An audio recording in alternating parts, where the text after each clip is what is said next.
your kind of company.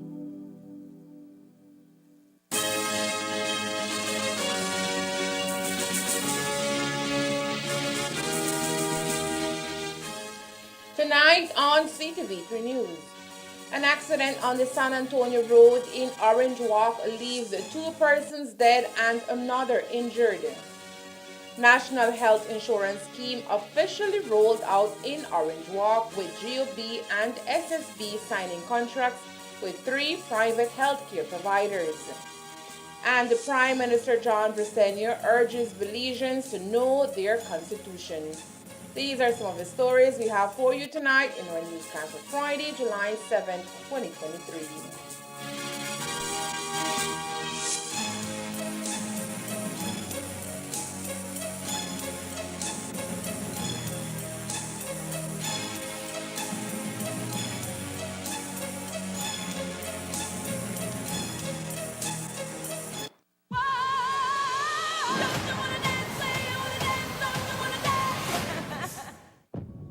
Special guest in the audience tonight, legendary record executive, Mr. Clive Davis. My voice is gone. What? You start the show tonight. No talking back. I'm your mother.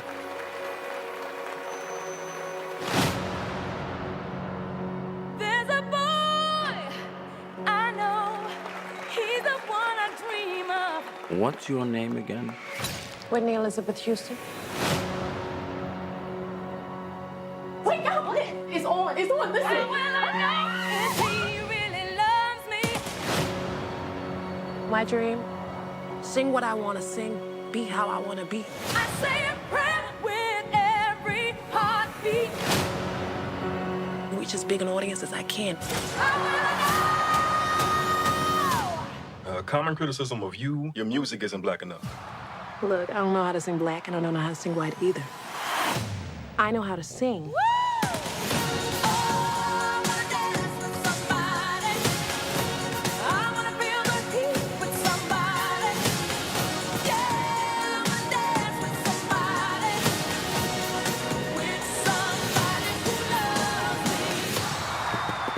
I might have just heard the greatest voice of her generation.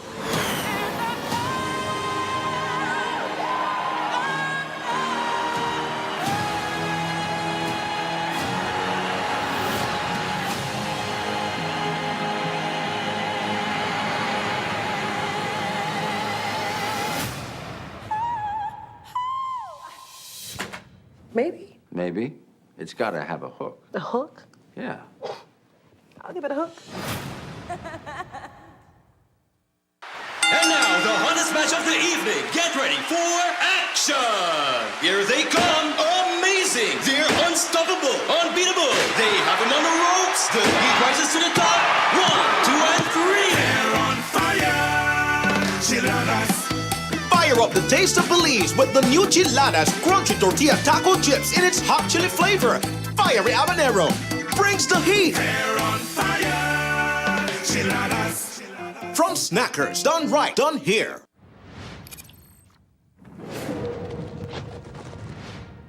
I wanted to show them something that wasn't an illusion.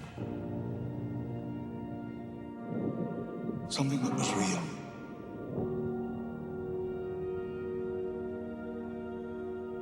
Something that they could see and touch. Humans and dinosaurs can't coexist. We created an ecological disaster. Ellie Sattler. Alan Grant. You didn't come out all this way just to catch up now, did you? You coming or what?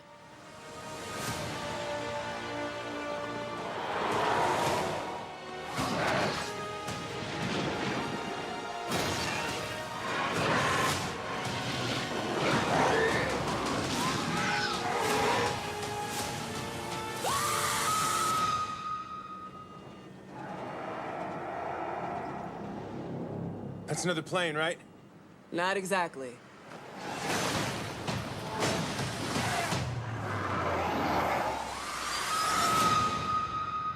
Don't move.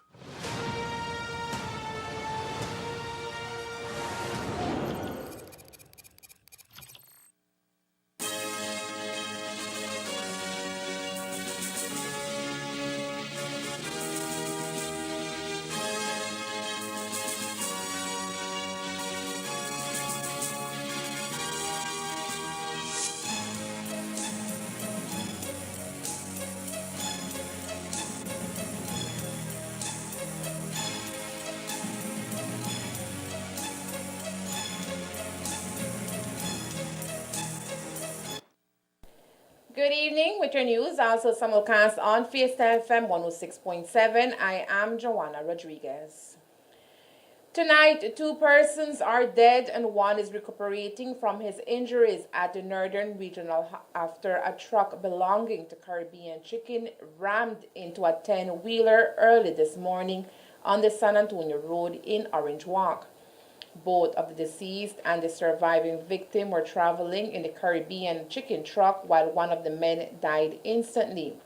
The second passed away while being treated by paramedics at the scene. CTV3 News was on the scene this morning, and Elmer Cornejo unfolds the details of the accident in the following report. 2 people are dead tonight after a horrendous collision occurred on this straight pavement of the San Antonio Road in Orange Walk early this morning. The images we were able to capture at the scene are intense, and viewer discretion is advised. However, they are still unable to tell what exactly caused the accident. What we can tell you tonight is that by the time the ambulance arrived at the scene, 22-year-old Jeremy Portillo, the driver of what is left of this mangled Caribbean Chicken truck, was already dead. His passenger, Cornelio Magana, who happens to be his uncle, was in the passenger seat. He was still alive by the time the paramedics arrived, but died shortly after. Paramedics, however, were able to rescue 18-year-old Hazer Cornel Magana, who was asleep in the cargo area of the Caribbean Chicken truck where live chickens were being transported when the high-speed impact occurred. He was transported immediately to the Northern Regional Hospital for treatment. We understand he sustained broken ribs. The men were traveling towards San Antonio Village when a truck they were traveling in rammed into this 10-wheeler truck, which reports suggest was waiting in line for vehicular movement as police were carrying an operation on the highway. Hazer now lives to mourn the death of his father, Cornelio Magana, and his cousin, Jeremy Portillo. La información que tengo, ¿no? En la mañana, como las 5, cuando yo me levanté, ¿no? Conseguí la llamada que tenían un accidente, nuestro camión que lleva el pollo vivo, y en el camino de U Creek a San Antonio. Y me estaban diciendo que está grave, pero yo no sé nada, y mandé una persona para verificar, ¿no? De nuestros trabajadores que están vendiendo pollo acá cerca. Y fueron y lo investigaron y me mandaron unas fotos de eso, ¿no? Y yo lo vi y vinimos rápido. Y lo que sabemos es que los policías chequearon un camión ahí, un dump truck, y no habían buenas señas ahí. Y en otro lado también había una camioneta que estaba viniendo de otro lado, ¿no? De San Antonio a Orange Rock. Hablé con el chofer que vino atrás de nuestro camión, ¿no? Y él dijo que él casi lo chocó también porque no vi nada por la luz y todo, y como no había señas. Y ahí pues él frenó duro y vino cerca, pero no tocó, ¿no? Pero ahí como nosotros pensábamos que los choferes del camión no lo vieron y por esa razón lo chocaron. Y ahí pues lástimamente que el chofer estaba ahí adentro todavía cuando yo llegué acá, ¿no? Y se murió, estaba muerto, no vive. Y también el salesman que vende el pollo estaba en el camión también. Lo llevaron al hospital, pero después me llamaron que ya se murió también. Entonces 2 perdidos de nuestra compañía, y más triste para las familias, ¿no? Que perdieron sus 2 personas. Y su hijo del salesman estaba en el camión también. Y él trabaja así, solo está andando con su papá para ayudar, ¿no? Y entonces, pero él está en el hospital, pero hasta el momento él está mejor todavía. Jeremy Portillo recently purchased a new motorcycle in April. According to his family, he was always responsible when driving it. So, how the accident occurred remains unexplained. They were always so responsible. And the one thing with my brother, I would say, if sometimes I would be calling him and he's driving, my uncle would message me and be like, he's driving right now, he cannot answer you. So I don't understand what happened. We're still in shock, trying to find answers. But we can never question what happened. You know, God knows what he's doing. I would like to believe that they did know the road very well. They've been drivers for years. And, you know, They have always been so loyal to the company, and even their driving. Both are very careful in everything they do. So, like I said, we still can't believe what happened. We haven't really been able to speak much to him. He's still in shock. He's still trying to process everything, and most importantly, trying to recover. So we can't really talk to him right now due to privacy reasons in the hospital, which we understand. But all I can say is that he said all he heard was his dad shouting for help, trying to find his son as well. He was worried that he knew his son was in the truck as well. It's just so sad that all three were family, but thank God we at least have one survivor. And we were told that he was asleep when the accident happened. Yes, he was actually taking a nap in the back, as my brother was the driver and then my uncle was the salesman beside him. So whenever they reached their destination, then he would be the one helping them in unloading and such things. So when the incident happened, he couldn't even move because of the impact. The family will always remember the men as hard-working men who fought for their dreams to come true, but lamentably will not become a reality as death came knocking. While Cornelio was planning to open a bakery and was to receive his machinery and tools this coming week, Portillo was also planning for a bright future ahead. Jeremy was a very hardworking person, had high dreams for his future, was just starting to build his home so he can settle down and, start probably his family. He was always helpful to others.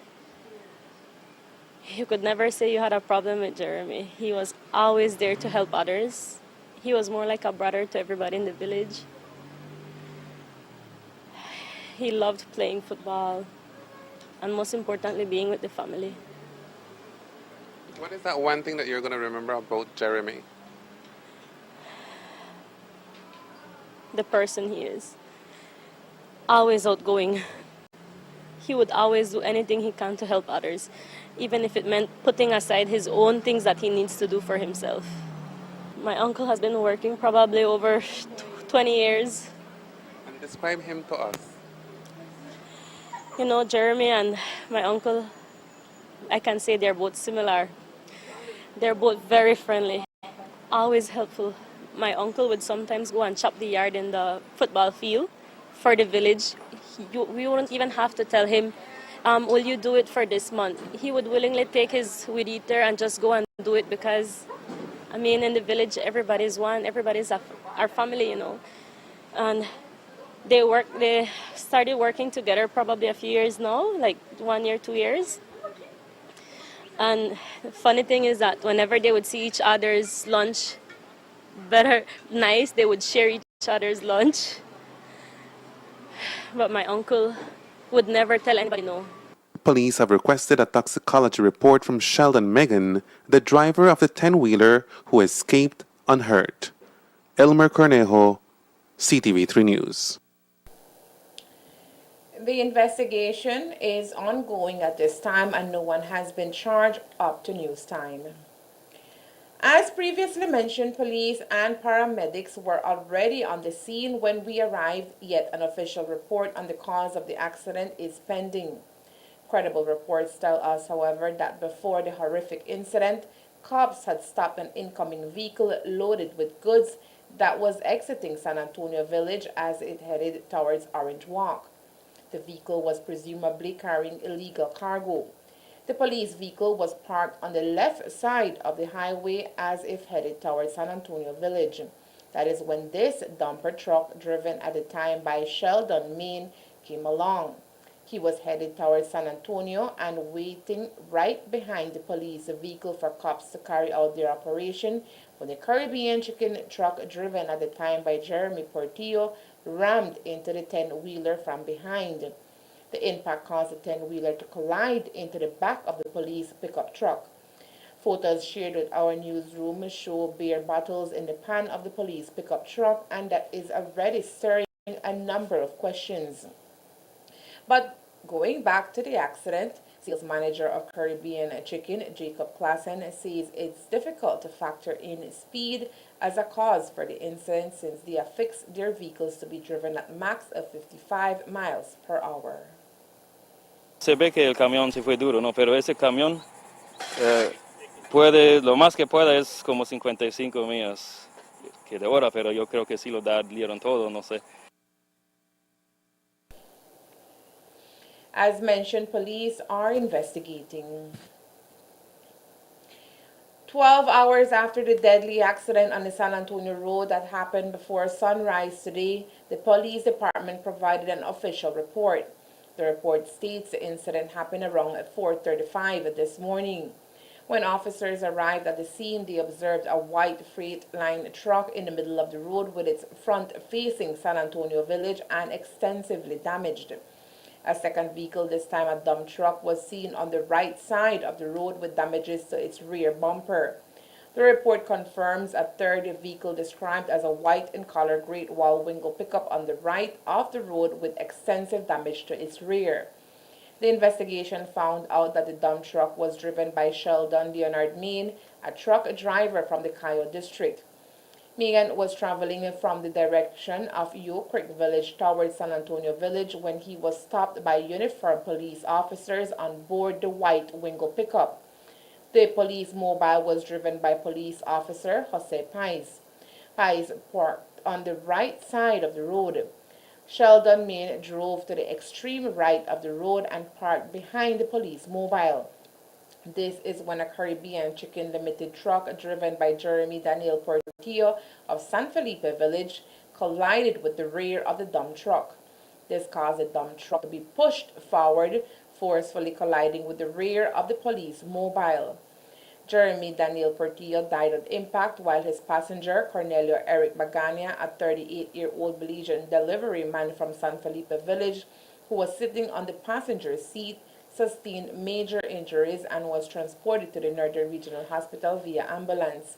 He succumbed to his injuries while receiving treatment. Isair Jared Magania, an 18-year-old Belizean delivery man from San Felipe Village, sustained injuries to his body. He was also transported to the hospital and is listed in stable condition. Police constables Daniel Chata, Arzil Arzu, and Kaylin Fernandez all escaped unhurt. Urine samples were obtained from two drivers while police continued due process into the investigation. It was a momentous occasion for the health sector in Orange Walk this morning as the Social Security Board and the National Health Insurance officially signed contracts with 3 local primary care providers, which marks the continued rollout of NHI services in the North. Today's signing marks the culmination of several months of stakeholder consultation and groundwork here in the Orange Walk district as the government, under the Ministry of Health and Wellness, seeks to provide affordable health services for all Orange Walkenians. The official signing was carried out by Prime Minister John Bresenio on behalf of the government, as well as CEO of Social Security, Deborah Ruiz, along with the 3 successful health care providers, including La Asunción, Northern Medical Specialty Plaza, and Clínica Nueva Esperanza. Today's event, according to Prime Minister John Bresenio, highlights his government's commitment in Plan Belize to make health care accessible to all Belizeans during their first term in office. Today, we're coming to the Orange Walk district, and we hope that by the end of this financial year, we're going to have the entire rollout of NHI for the Orange Walk district. That, in effect, will have approximately over more than 50% of the country, probably as much as 65% of the country under NHI, because you're going to have about 270,000 citizens registered. The total, it is estimated that the entire population of Belize is around 400,000. Next year, we want now to do the south side of Belize City, and then in 2024, towards the end of 2024, then we want to 2024, 2025, we want to do the Cayo district. So it's very exciting what we're doing today because we're living up to the mandate that was given to us to ensure that we could roll out NHI to all the citizens of this country. Since the former PUP government, along with then Prime Minister Musa, we launched a national health insurance, wanting to ensure that every citizen in this country, man, woman, and child, would have access to primary health care. And it was a very innovative concept where we can get both the private sector and the public sector to come together as opposed to private sector building clinics and government building clinics. Let's use what we have and to be able to provide affordable, quality, affordable healthcare to our people. Since we came into government, the previous government did very little. They quickly tried to do something in the Corozal district, but it was badly done. So with that very same budget, our National Health Insurance Group, they look at that budget and managed to increase the coverage for the entire district of Corozal, plus give them even more services than what they're getting earlier. So that's what I said what I meant when I said try to get the bang for our money, the bang for that we're spending. As the process to have NHI services fully rolled out across the Orange Walk district by the end of November continues, Minister of Health Honorable Kevin Bernard says Belizeans can expect affordable and quality health services for all. The start of this signing of these contracts today also signals the marks the beginning of a new chapter in healthcare in the Orange Walk district. As we prepare to officially launch the extension and the services as expected in November of the National Health Insurance Program to this vibrant region of our beloved Belize, our lovely Orange Walk town and Orange Walk district. The National Health Insurance Program, since its inception, has been the cornerstone of our commitment to universal health care. It is our belief that access to good quality health care is not a privilege, but a fundamental right of every Belizean, irrespective of their economic background or geographical location. And so today, we are taking a significant step towards realizing this vision for the residents of the Orange Walk district, a region known for its industrious people, its beautiful landscapes, and now to be known for a health care revolution that will change lives. NHI's program expansion to the Orange Walk district represents a promise fulfilled, a promise to ensure that basic health services are not out of reach for anyone, that illness does not lead to financial hardships, and that every citizen has the opportunity to live a healthy and productive life. Therefore, as we roll out NHI in this region, this will cover a comprehensive set of essential health services, from preventative measures such as vaccination and screenings to critical care management for conditions like diabetes and hypertension. This program is not just about treating illness. It is about promoting overall wellness, preventing diseases, and ensuring early diagnosis and management of health conditions. The rollout of NHI in the Orange Walk district is being done through a collaboration between the public and private health sector. As a signatory to private NHI services, Dr. Javier Reyes of La Asunción says the hope is that this engagement will increase the awareness and management of patients with acute chronic conditions. Today it is a culmination and at the same time a beginning of I would say, a private and public venture, which I hope will indeed increase the amount of awareness and management of patients with chronic and acute conditions, which we so happen that are very interested. As a matter of fact, the motto of medicine is to try to spread health countrywide and indistinctive of social classes and to everybody to be included. And our objective is to, as it was mentioned, to cover as much as possible as we can. As a matter of fact, our quota will be something like 12,000 patients that are going to be registered in our clinic. So I take this opportunity to at least get it across to people to actually take the advantage and to register at the clinic, and at the same time encourage those other patients that are not comfortable with us to go to other places that are offering the services. That's what is the next step for you guys now that it has been officially signed? Well, as we stand right now, we are providing radiodiagnostics and laboratory. We are planning to expand to include a clinic where we will be offering the outpatient services that is required to comply with the NHI contract that we just signed.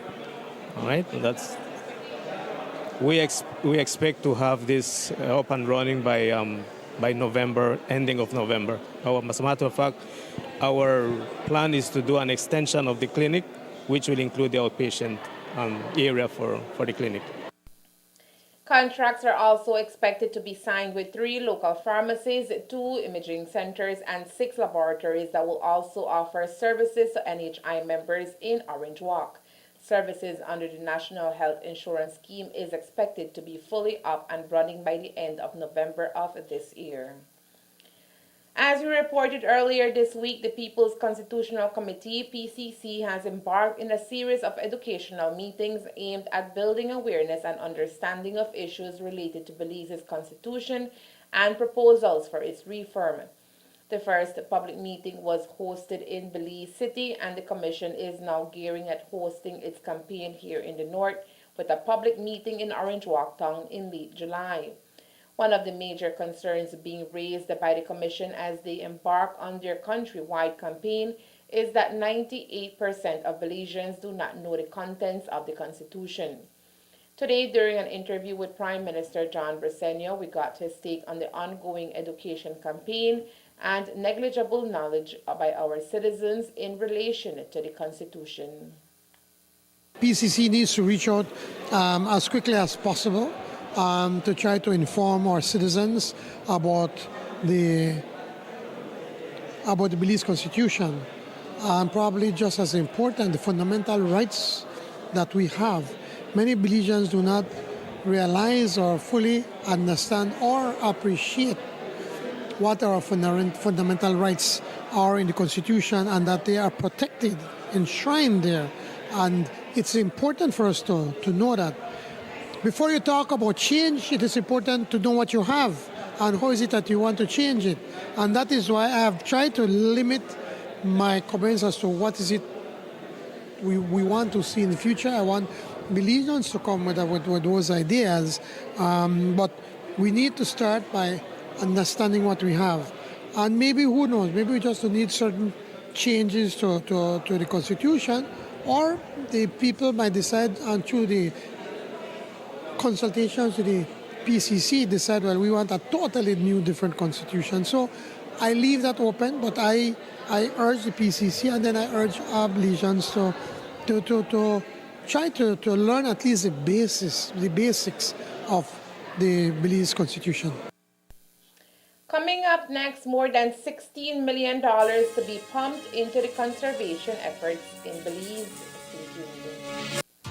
If you're lucky, no matter what life hands you, you can always count on your closest friends to be there. Oh, thank you. My purse was exhausted. We are all blissfully unaware when our lives are about to change.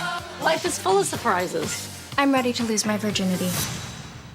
Excuse me? I got the list. What list? There's a whole brouhaha at school about this MILF list. For real? Our lunchtime fodder is not usually this lowbrow, I swear. Really? Who have you been eating with? It's a big step up for Che and me. I've been having exit out of grief sex.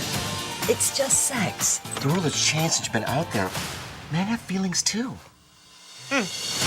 Life's too short not to try something new. And just like that, I realized some things are better left in the past. But maybe not everything.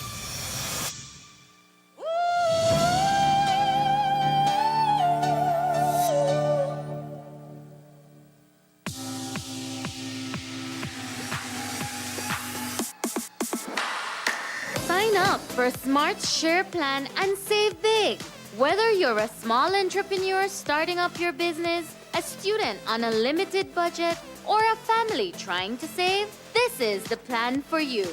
With unlimited SMS, calls, and data, we help you save.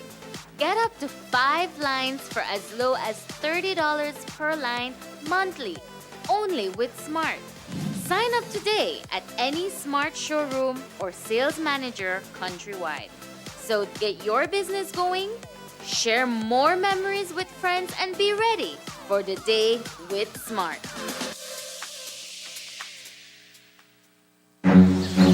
Come on!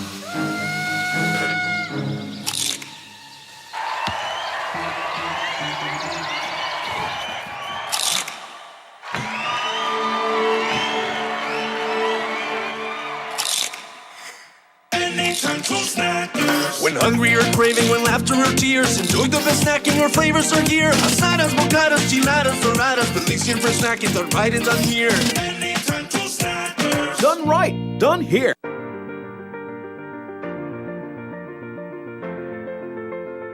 LG dual inverter compressor cools air faster by operating at speeds as high as 120 Hz with more stability compared to conventional models.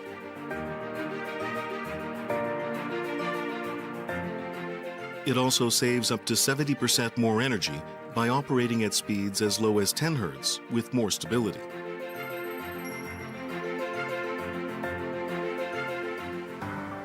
It reduces torque vibration down to 40% for quiet outdoor unit operation. Stable operation with low vibrations also results in increased durability. In the ongoing the court has ordered the Financial Intelligence Unit to return $3.1 million to Caribbean Brewery International Limited. As you might already know, the money was confiscated by the FIU after a 2-day raid was carried out at the company's headquarters in Carmelita Village, Orange Walk, back in October of last year. The money was confiscated while the FIU investigated if it was obtained legitimately or if it was proceeds obtained illegally, including via money laundering.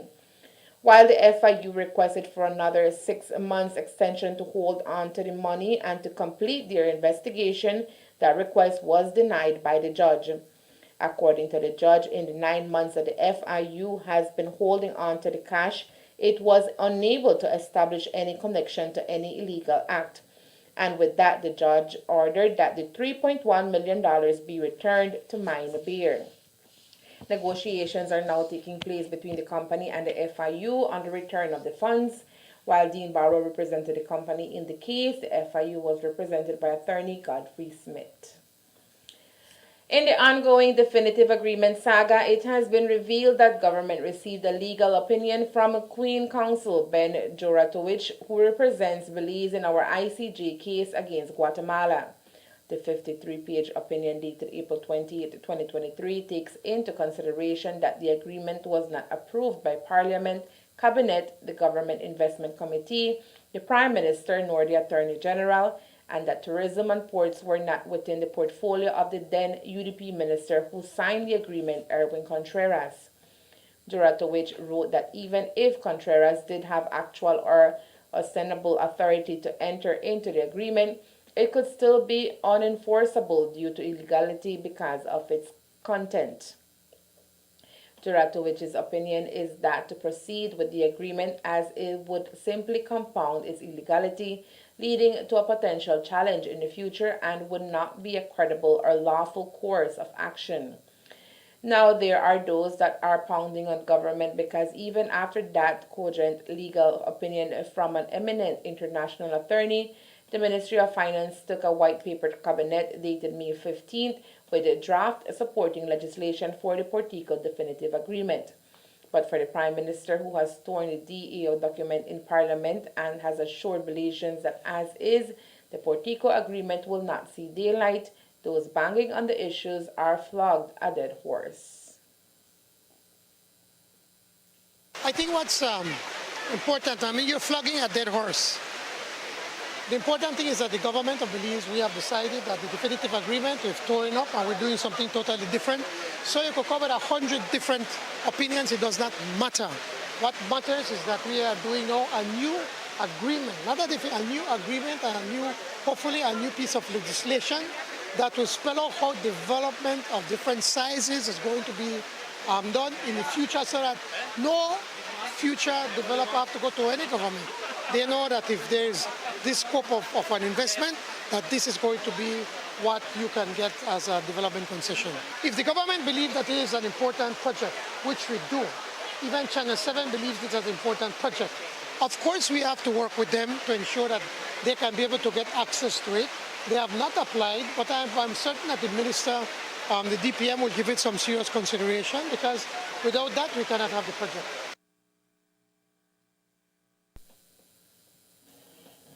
The Ministry of Transport is currently searching for a new Chief Transport Officer after Diane Vasquez stepped down from the position.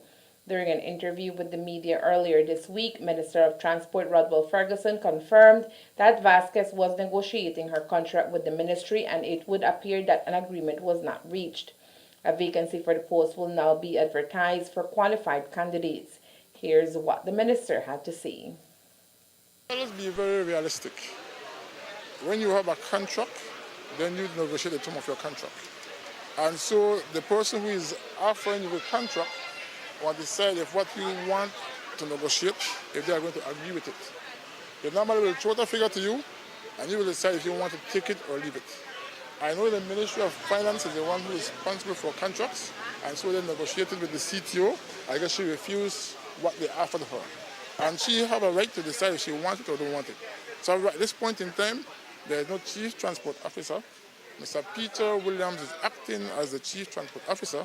I already told my CEO I do not want to decide who will be the next transport officer. It will go to the Ministry of Public Service and advertise within the public service to see who best fit that criteria. Is it true, though, that at this time, the members of the ministry, they don't agree with Mr. Williams? I will not say that. When people want to make mischief, they will say anything. Let the public service decide who is going to be the Chief Transport Officer. The Belize Police Department has been working tirelessly when it comes to the removal of illegal firearms from the streets across the country. It is a monstrosity of a seemingly unending issue that catalyzes crime in the country. In an attempt to resoundingly reduce the incidences of illegal firearms, the government has approved for the establishment of a Firearms and Ammunition Control Board. The information made available for public consumption is that the board will be responsible to provide regulations and criteria for the approval of firearms licensing, training, and certification of license holders, and to develop a plan for the digitalization of a firearms and ammunition licensing system that will replace the existing manual system. Recently, the police commissioner, Chester Williams, shockingly made public that at least one police officer has been identified as a bad cop who accepted bribes in return of favored application gun licenses to individuals. $16.5 million will be pumped into the conservation efforts in Belize. It is destined to protect and conserve Belize's natural resources. The funding is being financed through PAC's CIS 2.0 program that was launched yesterday. PAC decided to end the small project grants and steer onto strengthening for 40 selected sites. Mayor Diaz-Perez spoke to the media about the elements of the program that is fixed to run a 3-year period. Well, CIS2, or Conservation Investment Strategy 2, is the result of a very lengthy participatory process where we have set out a plan for the next 3-year period, which is seeking to invest a total of $16.5 million across 40 protected areas across Belize.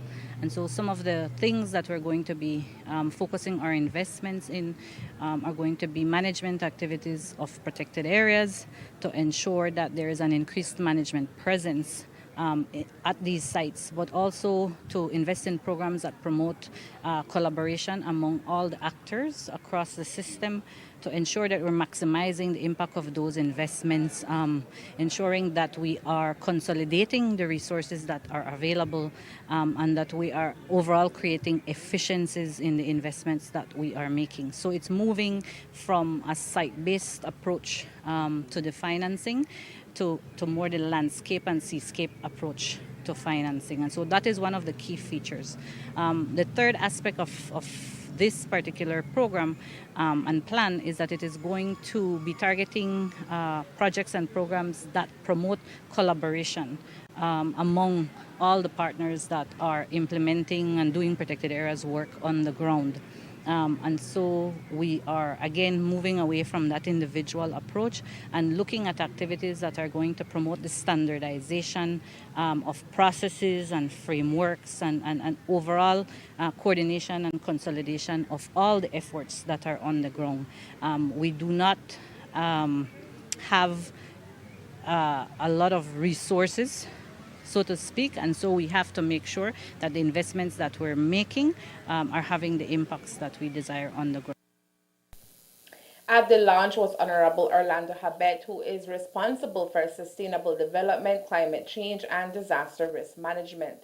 Habet agrees the investment will enable PAC's commanders with the economic support to successfully enforce Belize's green laws.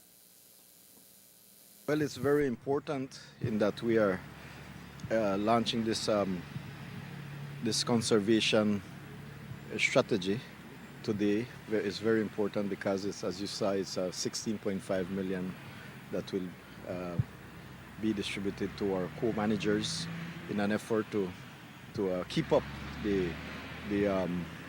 preservation of our natural areas, of our protected areas, for the benefit of all Belizeans.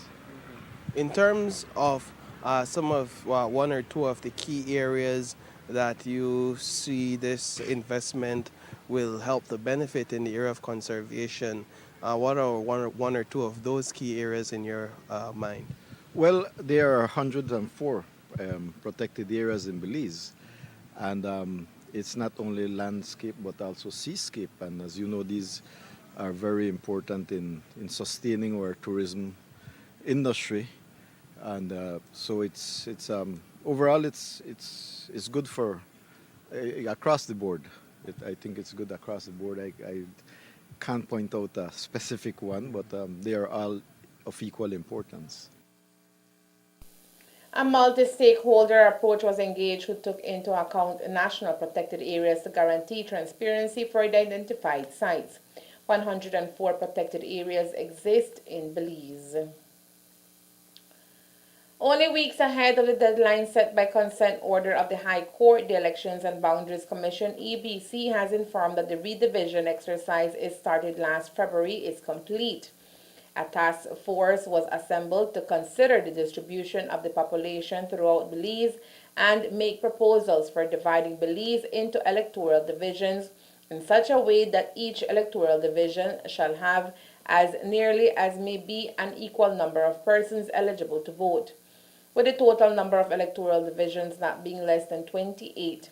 As now required by Section 93 of the Belize Constitution, the redistricting proposals are to be laid before the National Assembly by the chairman of the Elections and Boundaries Commission.